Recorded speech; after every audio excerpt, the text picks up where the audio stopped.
The scream tore through the morning air, sharp and raw, as Lily's white gown snagged on the splintered gate. Her 8-month pregnant belly heaving with each ragged breath.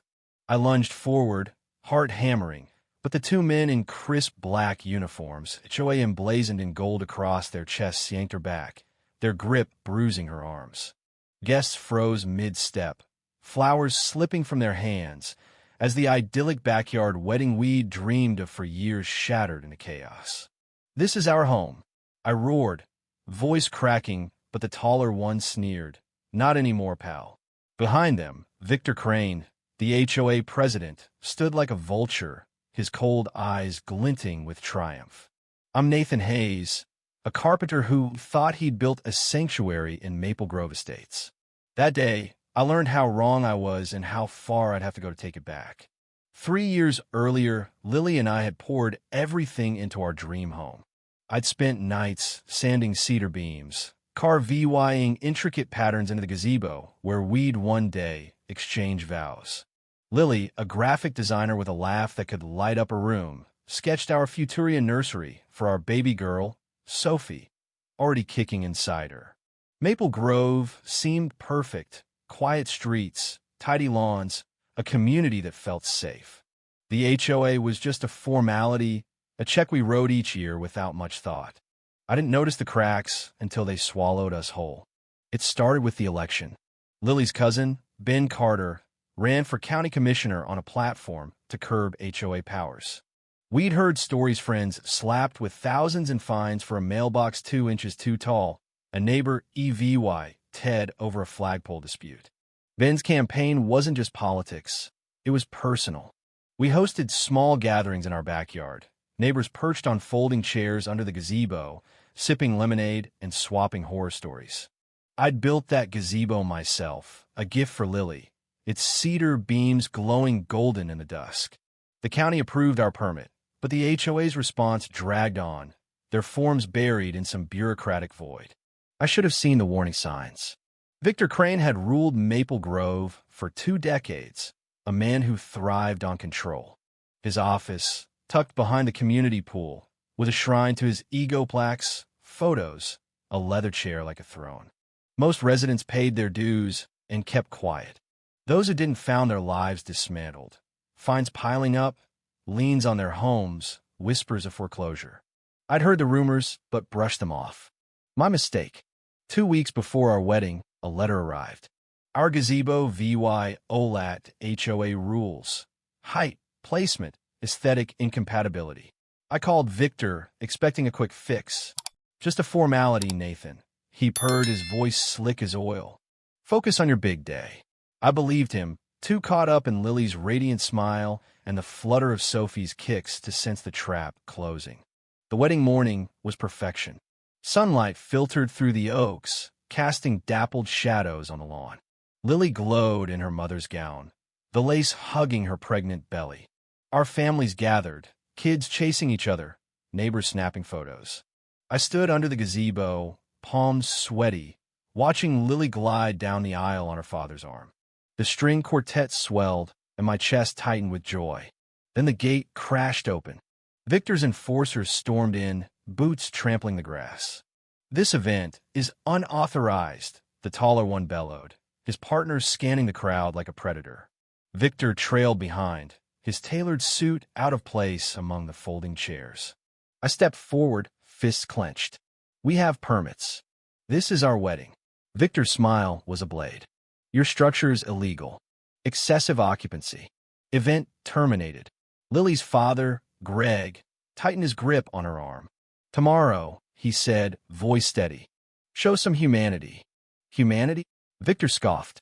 "You're destabilizing our community with your political games. Today, you learn who's in charge." He nodded, and the enforcers moved. They grabbed Lily, one on each arm, lifting her off her feet. She gasped, pain flashing across her face. Greg lunged, but they shoved him, sending him sprawling into a chair. "Don't touch her," I shouted, charging forward. The taller one blocked me, hand on a baton. "Step back, or you're done." Chaos erupted. Guests screamed. Chairs toppled. The quartet's music screeched to a halt. Lily's mother, Ellen, wailed as the enforcers dragged Lily toward the gate, her dress catching dirt, veil tearing. My best man, Jake Ruiz, a former cop, whipped out his phone, recording every second. "You're assaulting a pregnant woman," he yelled.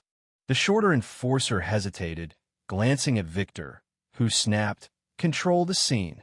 Lily clutched her belly, voice breaking. "The baby, something's wrong." The crowd surged, phones flashing, voices rising. "You're not cops," Greg shouted, blood dripping from a cut above his eye. Victor waved a binder.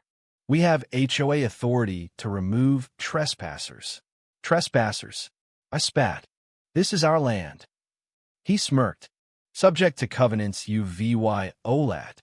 Jake stepped closer, camera steady. "About all assault, intimidation. Your own rules ban enforcements like this." Victor's jaw tightened. "Delete that, or you'll regret it." Lily collapsed into Greg's arms, sobbing, as the enforcers backed off. Our wedding was in ruins, guests dispersing under Victor's threat of fines. I called 911, voice shaking. 2 men assaulted my pregnant fiancée at our wedding. She's in pain. Send help. Waiting felt like drowning. The Real police arrived, calm and methodical, separating us for statements. Paramedics checked Lily high blood pressure, contractions triggered by stress.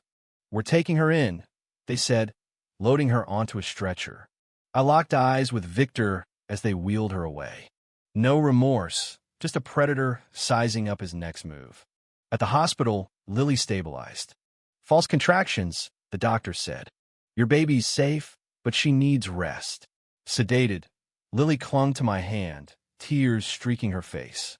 "I ruined our day," she whispered. I kissed her forehead. Victor Crane did. "He'll pay." Jake's VY Deo exploded online pregnant bride dragged by HOA enforcers. Strangers sent flowers, messages of outrage flooding in. Back home, a new letter waited. Dula, 12,000 in fines for the gazebo, occupancy, noise, public disturbance. Lily stared, incredulous. They caused it. Finding a lawyer was a slog. Most shied away from HOA cases, but Sarah Klein, a bulldog of an attorney, saw blood in the water. "This isn't just overreach," she said, eyes gleaming. "It's assault, battery, emotional distress." Her pregnancy makes it a slam dunk.